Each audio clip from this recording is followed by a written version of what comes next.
ಆದೇಶ ಹೊರಡಿಸಿದ ಕೂಡಲೇ ನೇಮಕಾತಿ ಪ್ರಕ್ರಿಯೆಗಳನ್ನು ಪ್ರಾರಂಭಿಸಲು ಹಾಗೂ ಒಂದು ಬಾರಿಗೆ ವಯೋಮಿತಿ ಸಡಿಲಿಸಲು ತೀರ್ಮಾನಿಸಿದ್ದೇವೆ. ಇದೇ ಸಂದರ್ಭದಲ್ಲಿ ಹಲೋ ಎವ್ರಿಬಡಿ, ಎಲ್ರಿಗೂ ನಮಸ್ಕಾರ. ಎಲ್ರಿಗೂ ಡಿವಿ ಕ್ರಿಯೇಷನ್ಸ್ ಚಾನಲ್ಗೆ ಸ್ವಾಗತ.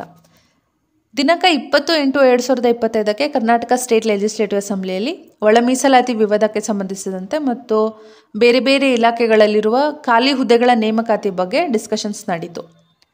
ಸೊ ಅದೇನು ಡಿಸ್ಕಷನ್ ಆಯಿತು, ಒಳ ಮೀಸಲಾತಿ ವಿವಾದ ಏನಿತ್ತು, ಅದಕ್ಕೆ ಪರಿಹಾರ ಏನು ಕೊಡ್ತು ಗೌರ್ಮೆಂಟ್, ಓಕೆ.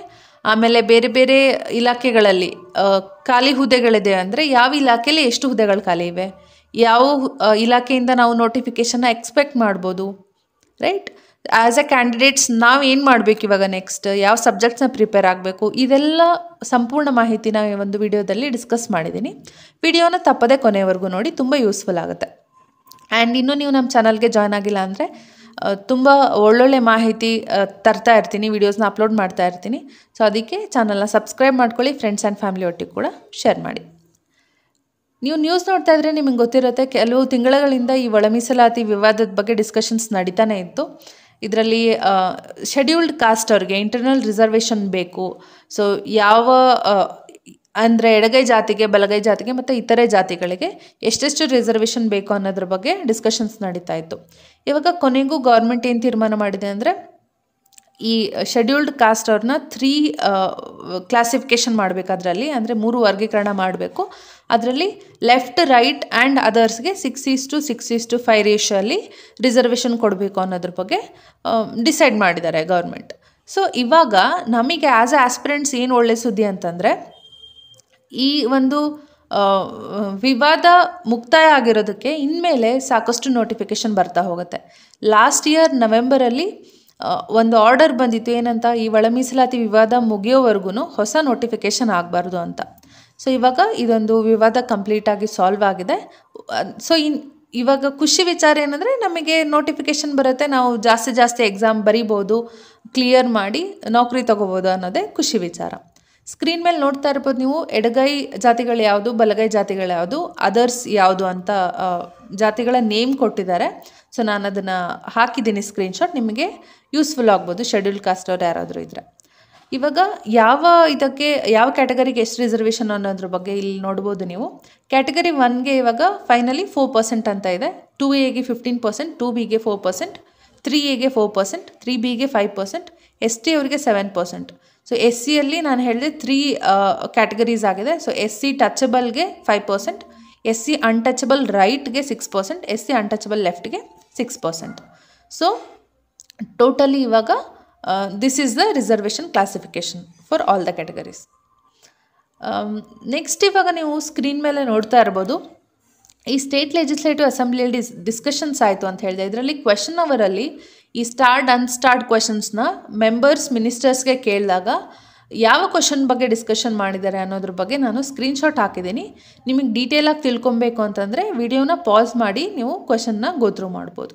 ನೀವೇನು ಇಷ್ಟೊತ್ತು ಕ್ವೆಶನ್ಸ್ ನೋಡಿದ್ರಿ ಅಲ್ವಾ, ಮಿನಿಸ್ಟರ್ಸ್ಗೆ ಕೇಳಿರೋಂಥ ಕ್ವೆಶನ್ಸ್, ಅದಕ್ಕೆ ಈ ಡಿಪಾರ್ಟ್ಮೆಂಟ್ಗಳಿಂದ ಬಂದಿರುವಂಥ ಅಫಿಷಿಯಲ್ ಆನ್ಸರ್ ಅಪ್ಡೇಟಲ್ಲಿ ನಮಗೆ ಸಿಕ್ಕಿರುವಂತಹ ಮಾಹಿತಿನ ನಾನಿವಾಗ ಯೂಸ್ ಮಾಡಿಕೊಂಡು ಯಾವ ಇಲಾಖೆಯಲ್ಲಿ ಎಷ್ಟು ಹುದ್ದೆಗಳು ಖಾಲಿವೆ ಅನ್ನೋದ್ರ ಬಗ್ಗೆ ಹೇಳ್ತಾ ಹೋಗ್ತೀನಿ. ಆ್ಯಸ್ ಅ ಕ್ಯಾಂಡಿಡೇಟ್ಸ್ ನಮಗೆ ಈ ಒಂದು ವಿಷಯ ತುಂಬ ಇಂಪಾರ್ಟೆಂಟ್ ಆಗುತ್ತೆ. ಯಾಕಂದರೆ ಇದರಿಂದ ನಮಗೇನು ಗೊತ್ತಾಗುತ್ತೆ, ಯಾವುದರಲ್ಲಿ ಎಷ್ಟು ಹುದ್ದೆಗಳು ಖಾಲಿವೆ ಅಂತ ಗೊತ್ತಾದರೆ ಈ ಯಾವ ಇಲಾಖೆಯಿಂದ ನೋಟಿಫಿಕೇಷನ್ ಕರಿಬೋದು ಅನ್ನೋದ್ರ ಬಗ್ಗೆ ನಾವು ಗೆಸ್ ಮಾಡ್ಬೋದು, ರೈಟ್. ಆಮೇಲೆ ಎಷ್ಟು ಖಾಲಿ ಹುದ್ದೆಗಳಿವೆ ಅಂತ ಗೊತ್ತಾದರೆ ನಮಗೆ ಎಲ್ಲಿ ಪ್ರಿಪ್ರೇಷನ್ ಜಾಸ್ತಿ ಫೋಕಸ್ ಮಾಡಿ ಮಾಡಬೇಕು, ಯಾವ ಎಕ್ಸಾಮ್ ಬಗ್ಗೆ ಜಾಸ್ತಿ ಫೋಕಸ್ ಕೊಡಬೇಕು ಅನ್ನೋದ್ರ ಬಗ್ಗೆನೂ ಕೂಡ ಗೊತ್ತಾಗುತ್ತೆ. ಇವಾಗ ಅದನ್ನೇ ನಾವು ಡಿಸ್ಕಸ್ ಮಾಡ್ತಾ ಹೋಗೋಣ. ನೀವಿವಾಗ ಫಸ್ಟ್ ಪೊಲೀಸ್ ಇಲಾಖೆ ತೊಗೊಂಡ್ರೆ ನೀವಿಲ್ಲಿ ನೋಡ್ಬೋದು ಏನು ಕೊಟ್ಟಿದ್ದಾರೆ. ಮುಂದುವರೆದಂತೆ ಸರ್ಕಾರವು ಪೊಲೀಸ್ ಇಲಾಖೆಯ ಕೆಳಕಂಡ ಹುದ್ದೆಗಳಿಗೆ ನೇಮಕಾತಿ ಕೈಗೊಳ್ಳಲು ಅನುಮತಿ ನೀಡಿದ್ದು, ಪರಿಶಿಷ್ಟ ಜಾತಿ ಒಳ ಮೀಸಲಾತಿ ಕುರಿತಂತೆ ಹೊರಪಡಿಸುವ ನಿರ್ಬಂಧಗಳನ್ನು ತೆರವುಗೊಳಿಸಿದ ತಕ್ಷಣ ಈ ಕೆಳಕಂಡ ಹುದ್ದೆಗಳಿಗೆ ನೇಮಕಾತಿ ಅಧಿಸೂಚನೆ ಹೊರಡಿಸಿ ನೇಮಕಾತಿ ಪ್ರಕ್ರಿಯೆ ಕೈಗೊಳ್ಳಲಾಗುವುದು ಅಂತ ಕೊಟ್ಟಿದ್ದಾರೆ. ಸೊ ಇವಾಗ ನೀವು ಎಕ್ಸ್ಪೆಕ್ಟ್ ಮಾಡ್ಬೋದು ಪೊಲೀಸ್ ಡಿಪಾರ್ಟ್ಮೆಂಟಿಂದ ನೋಟಿಫಿಕೇಷನ್ ಬಂದೇ ಬರುತ್ತೆ, ಬಿಕಾಸ್ ಎಲ್ಲನೂ ಆಲ್ರೆಡಿ ಅಪ್ರೂವಲ್ ಆಗಿದೆ. ಸೊ ನೋಟಿಫಿಕೇಷನ್ ಕೂಡ ಇನ್ನೂ ಹೊರಡಿಸ್ತಾರೆ. ಎಷ್ಟು ಪೋಸ್ಟ್ಗಳಿಗಿದೆ? 3985 ಪೋಸ್ಟ್ಗಳಿಗೆ ಪೋಸ್ಟ್ಗಳಿಗೆ ನೋಟಿಫಿಕೇಷನ್ ಆಗುತ್ತೆ. ಆ್ಯಂಡ್ ಅದೇ ಥರ ಇಲ್ಲಿ ಇನ್ನೂ ಹಲವಾರು ಪೋಸ್ಟ್, ಸಹಾಯ ನಿರ್ದೇಶಕರು ತಗೊಂಡ್ರೆ 2 ಪೋಸ್ಟ್ ಖಾಲಿ ಇದೆ. ನಾಗರಿಕ ಪೊಲೀಸ್ ಕಾನ್ಸ್ಟೇಬಲ್ಗೆ 5600 ಪೋಸ್ಟ್ಗಳು ಖಾಲಿ ಇದೆ. ವಿಶೇಷ ಮೀಸಲು ಪೊಲೀಸ್ ಕಾನ್ಸ್ಟೇಬಲ್ಗೆ 1600 ಖಾಲಿ ಇದೆ. ಓಕೆ, ಪೊಲೀಸ್ ಕಾನ್ಸ್ಟೇಬಲ್ಗೆ 129 ಇದೆ. ಅನುಯಾಯಿಗಳಿಗೆ 900 ಪೋಸ್ಟ್ ಖಾಲಿ ಇದೆ. ಪ್ರಯೋಗಾಲಯ ಸೇವಕರಿಗೆ 45 ಇದೆ. ಓಕೆ, ಸೊ ಈ 3985 ಜೊತೆಗೆ ಇವು ಖಾಲಿ ಇರೋ ಹುದ್ದೆಗಳಿಗೆ ಕೂಡ ನೋಟಿಫಿಕೇಷನ್ ಇನ್ನೇನು ಸ್ವಲ್ಪದ್ರಲ್ಲೇ ಬರ್ಬೋದು. ಸೊ ಪೊಲೀಸ್ ಎಕ್ಸಾಮ್ಗೆ ಯಾರ್ಯಾರು ಪ್ರಿಪೇರ್ ಆಗ್ತಿದ್ದೀರಾ, ನಿಮ್ಮ ಪ್ರಿಪ್ರೇಷನ್ನ ನೀವು ಸ್ಟಾರ್ಟ್ ಮಾಡ್ಬೋದು ಇವಾಗ. ನೆಕ್ಸ್ಟ್ ನಾವು ಉನ್ನತ ಶಿಕ್ಷಣ ಇಲಾಖೆ ಅಂತ ತಗೊಂಡ್ರೆ ಇಲ್ಲಿ ನೀವು ನೋಡ್ಬೋದು 2025ನೇ ಸಾಲಿನ ಕೆಸೆಟ್ ಪರೀಕ್ಷೆಯನ್ನು ಡಿಸೆಂಬರ್ 2025ರ ಅಂತ್ಯದೊಳಗೆ ನಡೆಸಲು ಉದ್ದೇಶಿಸಲಾಗಿದೆ ಅಂತ ಕೊಟ್ಟಿದ್ದಾರೆ. ಸೊ ಇದು ಕೊಟ್ಟಿದ ತಕ್ಷಣವೇ ನೀವು ಮೊನ್ನೆ ರಾತ್ರಿ ಅನಿಸುತ್ತೆ ಆಲ್ರೆಡಿ ನೋಟಿಫಿಕೇಷನ್ ಕೂಡ ಬಂತು, ರೈಟ್? ಕೆಸೆಟ್ ನೋಟಿಫಿಕೇಷನ್ ಆಲ್ರೆಡಿ ಬಂದಿದೆ.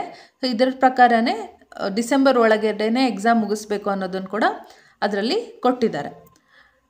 ನೆಕ್ಸ್ಟ್ ಬಂದು ಕಲ್ಯಾಣ ಕರ್ನಾಟಕ ಪ್ರದೇಶದಲ್ಲಿ ಖಾಲಿ ಇರೋ ಹುದ್ದೆಗಳನ್ನು ನೋಡಿದರೆ ಇಲ್ಲಿ ನೀವು ನೋಡ್ಬೋದು. ಸೊ ರಾಜ್ಯ ವ್ಯಾಪ್ತಿ ವೃಂದದಲ್ಲಿ 5359 ಹುದ್ದೆಗಳು ಖಾಲಿ ಇವೆ ಅಂತೆ.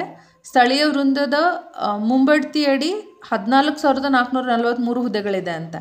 ಓಕೆ, ಆ್ಯಂಡ್ ಮುಂಬಡ್ತಿಯ ಅಡಿಯಲ್ಲಿ 1626 ಹುದ್ದೆಗಳು ಖಾಲಿ ಇವೆ.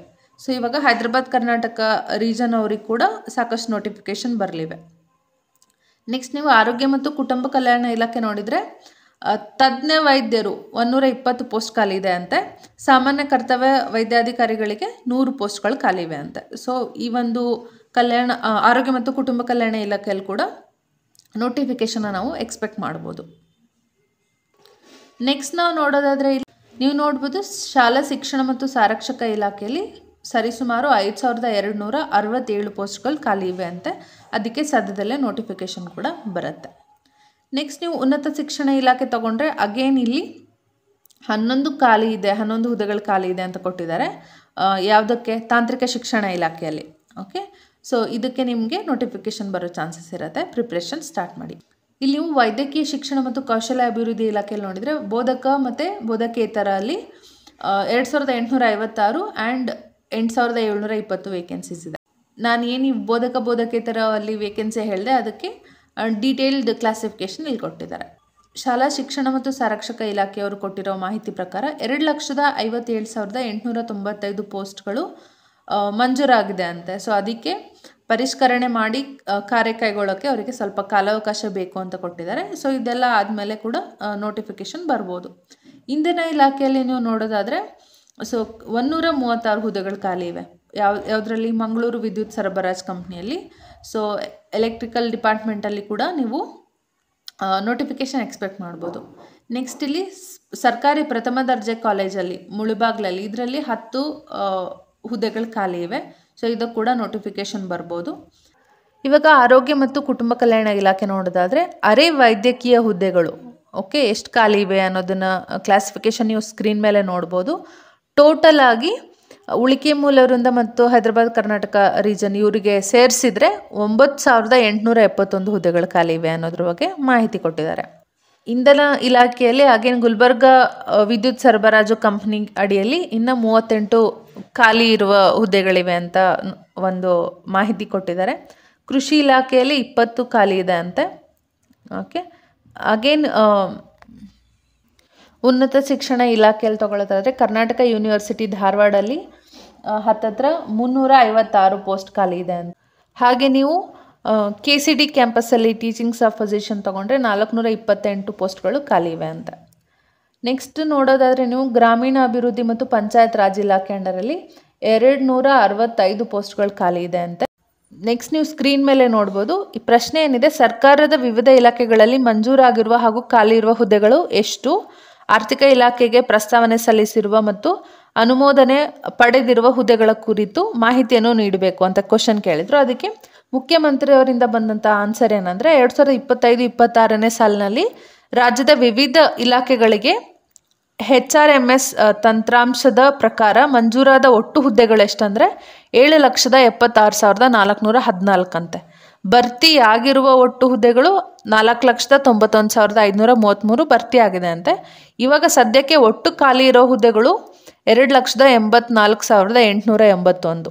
ಸೊ ನೀವು ನೋಡ್ಬೋದು ಇವಾಗ ರಾಜ್ಯ ಸರ್ಕಾರದಲ್ಲಿ 43 ಇಲಾಖೆಗಳಲ್ಲಿ ಒಟ್ಟು 2,76,386 ಹುದ್ದೆಗಳು ಖಾಲಿ ಇವೆ. ಅದರಲ್ಲಿ 16,017 ಹುದ್ದೆಗಳು ಗ್ರೂಪ್ ಎಗೆ ಸೇರಿರುತ್ತೆ, 16,734 ಗ್ರೂಪ್ ಬಿಗೆ ಸೇರಿರುವಂತಹ ಜಾಬ್ಗಳಾಗಿರುತ್ತೆ. 1,66,021 ಪೋಸ್ಟ್ಗಳು ಸಿ ದರ್ಜೆಗೆ ಸೇರಿರೋದಾಗಿರುತ್ತೆ. ಇನ್ನು 77,614 ಪೋಸ್ಟು ಡಿ ದರ್ಜೆಗೆ ಸೇರಿರೋದಾಗಿರುತ್ತೆ. ಇದ್ರ ಮೇಲೆ ಶಿಕ್ಷಣ ಇಲಾಖೆಯಲ್ಲಿ 70,727 ಹುದ್ದೆಗಳು ಖಾಲಿ ಇರುತ್ತೆ. ಆರೋಗ್ಯ ಮತ್ತು ವೈದ್ಯಕೀಯ ಶಿಕ್ಷಣ ಇಲಾಖೆಯಲ್ಲಿ 37,069 ಹುದ್ದೆಗಳು ಖಾಲಿ ಇರುತ್ತೆ.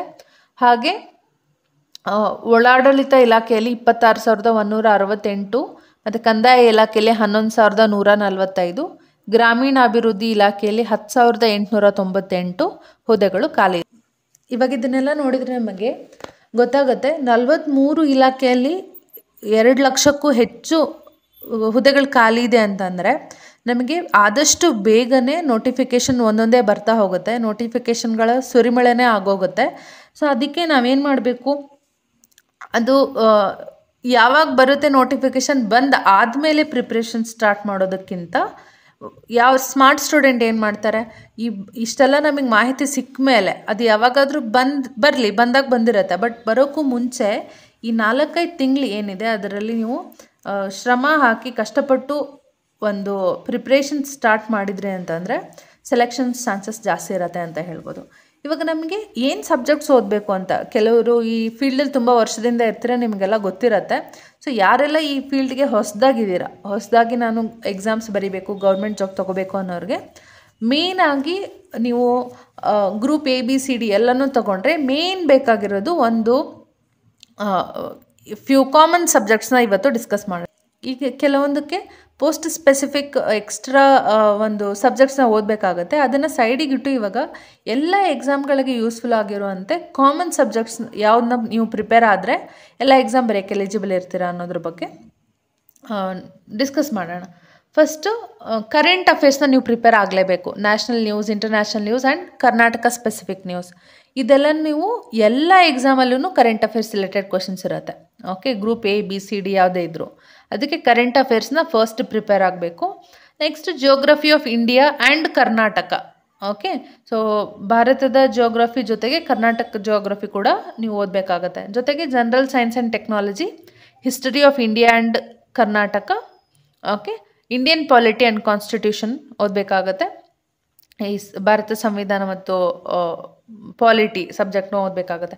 ಇಂಡಿಯನ್ ಎಕಾನಮಿ ಓದಬೇಕು, ಎನ್ವಿರಾನ್ಮೆಂಟ್ ಆ್ಯಂಡ್ ಎಕಾಲಜಿ ಓದಬೇಕಾಗುತ್ತೆ. ಮೆಂಟಲ್ ಎಬಿಲಿಟಿ ಕ್ವಶನ್ಸ್, ಈ ನಾವೇನು reasoning questions, maths questions, arithmetic questions ಅಂತ ಏನು ಹೇಳ್ತೀವಿ ಅದನ್ನು ಕೂಡ ಪ್ರಿಪೇರ್ ಆಗಬೇಕಾಗುತ್ತೆ. General Kannada, general English and computer knowledge ಕೂಡ ಬೇಕಾಗುತ್ತೆ. ಸೊ ಇಷ್ಟು ಸಬ್ಜೆಕ್ಟ್ಸ್ನ ನೀವು ಕಂಪ್ಲೀಟಾಗಿ ಎಂಡ್ ಟು ಎಂಡ್ ಓದಿ ನೀವು ಒಂದು ನೋಟ್ಸ್ ರೆಡಿ ಮಾಡಿ ಇಟ್ಕೊಂಡಿದ್ದೀರಾ ಅಂತಂದರೆ ಗ್ರೂಪ್ ABCD ಯಾವುದೇ ಎಕ್ಸಾಮ್ ಕರೀಲಿ, ಓಕೆ, ನಿಮಗೆ ಒಂದು ಒಳ್ಳೆ ಕಾಂಪಿಟೇಟಿವ್ ಎಡ್ಜ್ ಸಿಗುತ್ತೆ. ನೀವು ಕ್ಲಿಯರ್ ಆಗೋಕ್ಕೆ ಹೈ ಚಾನ್ಸ್ ಹೊಂದಿರ್ತೀರಾ ಅಂತ ಹೇಳ್ಬೋದು. ಅದಕ್ಕೆ ನೀವು ಏನು ಮಾಡಬೇಕು ಇವಾಗ, just consistently 5 hours a day for 5 months, okay, and it will take you 5 years ahead. ಅಂದರೆ ಇವಾಗಿಂದನೇ ಜಸ್ಟ್ ದಿನಕ್ಕೆ ಏನಂತಾರೆ ಎಫೆಕ್ಟಿವ್ 5 hours ಸ್ಟಡಿ. ಎಫೆಕ್ಟಿವ್ ಅಂತಂದರೆ ಏನು, ಅದು ಇದು ಡಿಸ್ಟ್ರಾಕ್ಷನ್ ಇಲ್ಲದೆ ರೆಸ್ಟಿಂಗ್ ಅವರ್ಸ್ ಎಲ್ಲ ತೆಗೆದು ಕನ್ಸಿಸ್ಟೆಂಟ್ಲಿ 5 ಎಫೆಕ್ಟಿವ್ ಅವರ್ಸ್ನ ನೀವು ಡೈಲಿ ಬೇಸಿಸಲ್ಲಿ ಫಾರ್ ನೆಕ್ಸ್ಟ್ 5 monthsನ ನಿಮಗೆ ನೀವು ಡೆಡಿಕೇಟ್ ಮಾಡಿ ಓದಕ್ಕೆ ಸ್ಟಾರ್ಟ್ ಮಾಡಿದ್ದೀರಾ ಅಂದರೆ it will take your life 5 years ahead of others who are with you, who are not prepared. So ಇಷ್ಟೊತ್ತು ನಾವು ಜನರಲಾಗಿ ಮಾತಾಡಿದ್ವಿ, ಎಷ್ಟು ಹುದ್ದೆಗಳು ಖಾಲಿ ಇವೆ, ಯಾವ ಸಬ್ಜೆಕ್ಟ್ಸ್ ಜನರಲಾಗಿ ಕಾಮನಾಗಿ ಓದಿದರೆ ಎಲ್ಲ ಎಕ್ಸಾಮ್ ನಾವು ಅಟೆಂಪ್ಟ್ ಮಾಡ್ಬೋದು ಒಂದು ಒಳ್ಳೆ ಸ್ಕೋರ್ ತೊಗೊಂಬರೋಕ್ಕೆ ಅಂತ.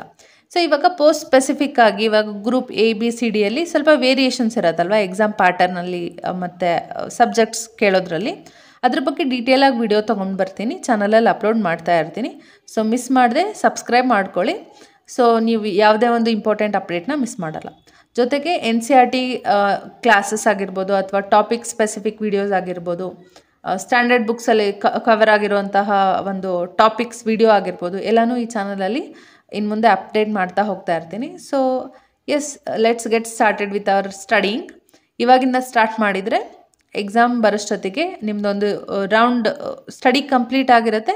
ಆವಾಗ ನೀವು ಜಸ್ಟ್ ರಿವಿಷನ್ ಮಾಡಿ ಎಕ್ಸಾಮ್ ಬರೆದು you can get selected. Okay, ಇಷ್ಟನ್ನೆಲ್ಲ ಹೇಳ್ತಾ thank you so much. See you in the next video ಇಷ್ಟ ಆಗಿದ್ರೆ ಶೇರ್ ಮಾಡಿ, ಕಮೆಂಟ್ ಮಾಡಿ, ಲೈಕ್ ಮಾಡಿ ಆ್ಯಂಡ್ ಸಬ್ಸ್ಕ್ರೈಬ್ ಮಾಡಿ. Thank you. Bye bye.